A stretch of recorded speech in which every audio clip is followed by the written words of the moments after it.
You know, I hate to even make a video on this. I really, truly do. But, you know, all across this country, people are being carjacked and shot at intersections. I just heard the most horrific story. Okay, there was a mother and two daughters. They were at an intersection in New Orleans on the world's Christmas Day. Little girl gets shot in the back.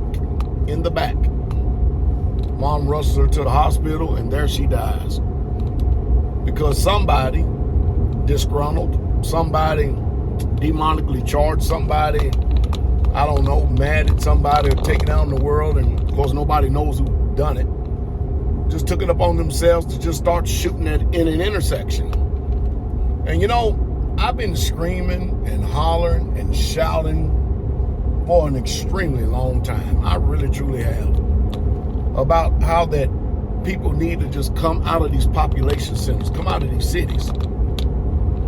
And when you see what's going on in Illinois, all the murders, the heinous murders, and just killing everywhere. And you watch and see all the gang violence that takes place in California, and now the new thing is y'all see it, just go up, get a mob of people like they do in Portland, Oregon, and just go knock out the windows in the store and just take everything. And then in New Orleans, over 200 homicides this year alone. And it stands to just echo again and again and again, because if I said it once, I've said it 1,000 times. Here come 1,001, 2, 3, 4, 5. When people do not have nothing to lose, they lose it. And for most people, they'll continue on in these type of heinous murders and killings and think nothing about it until they get caught. And you have to think about it. Winter is here.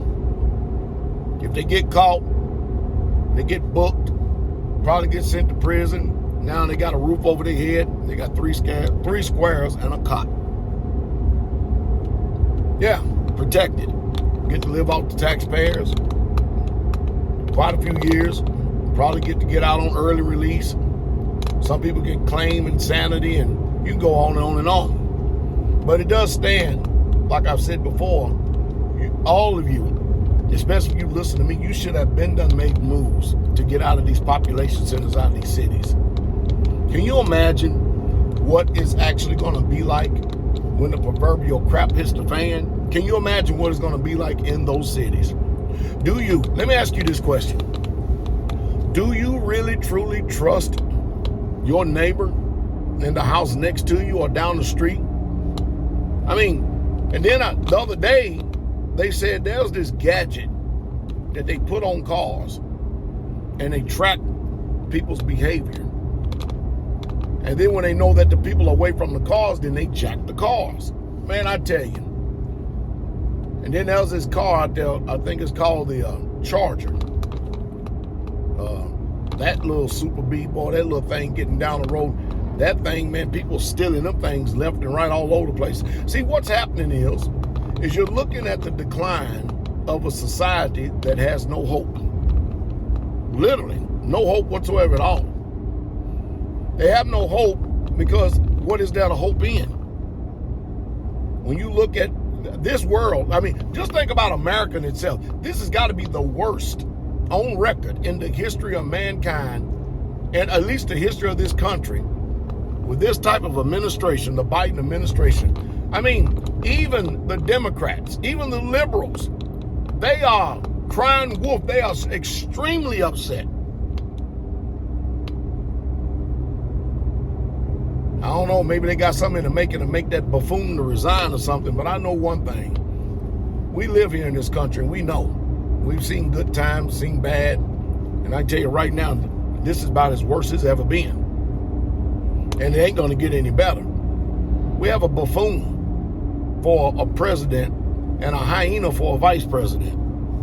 I cannot, in all good conscience, co-sign and sign off on that the American public, even if it's a rigged system. I can't even believe that the powers that be that select these people, the super delegates and stuff, I can't even believe that they elected them. It's just hard to believe. But I know one thing, spiritually, I know that the devil, boy, he's salivating. He's tasting it because he got the whole world in an uproar right now. And he is bitterly tasting this and it because that's good for him. I'm going to say it again. Get out of the cities. Get out of debt. Learn how to farm, and grow your own gardens, and raise your own food and homeschool your own children. So if you don't teach them, can you imagine this society trying to teach them and dare not go out there and bite of the stupidity of going to college? Where are you going to get a job at? Where? From where? I mean, really, where? Nah, this country, you know, we're right at about the precipice and point when this empire's done had its run. I mean, when you look at history, I think we may be about maybe 20 years overdue for the decline of America. But we can tell right now it's happening right now because it's the same thing happened with Rome. When morality declines, when people no longer can tell right from wrong, and it's all at the zenith, the country goes. And we can all see it. We all can really truly see it. Other people's are giddy. Some of us can see the writing on the wall. I'm going to say it. Save yourself. Save yourself. And you make sure you do a real good inventory on if you can trust natural family because they're going to be crying wolf because they ain't prepared. They literally ain't prepared. And some of you that are watching these videos ain't prepared. You know, I was looking at my analytics the other day. 50% of the people that watch my videos are not even subscribed to this channel. 50%. Can you imagine that? That is amazing. That is utterly amazing. Well, anyway, all I can say is I hope I said something to remind you and stimulate thought. Hopefully you'll change. But something's got to give. Something's definitely got to give. I'm telling you, you better get to the point where you really, truly are thinking about saving yourself. The South is being flooded right now because all the nurses and healthcare workers they've been fired in other states. They're all flooding over here. I've got people in the ministry almost in every southern state, and they give me updates continually all the time about what's going on in the medical field. And you ain't got to worry about the hospitals being unemployed or being short-staffed over here in the South. It just ain't happening. It's short-staffed in these liberal states and these crazy folk states. But hey, it's happening right before our very eyes. We're looking at it. The destruction of America. Just like we knew it was coming. Sad.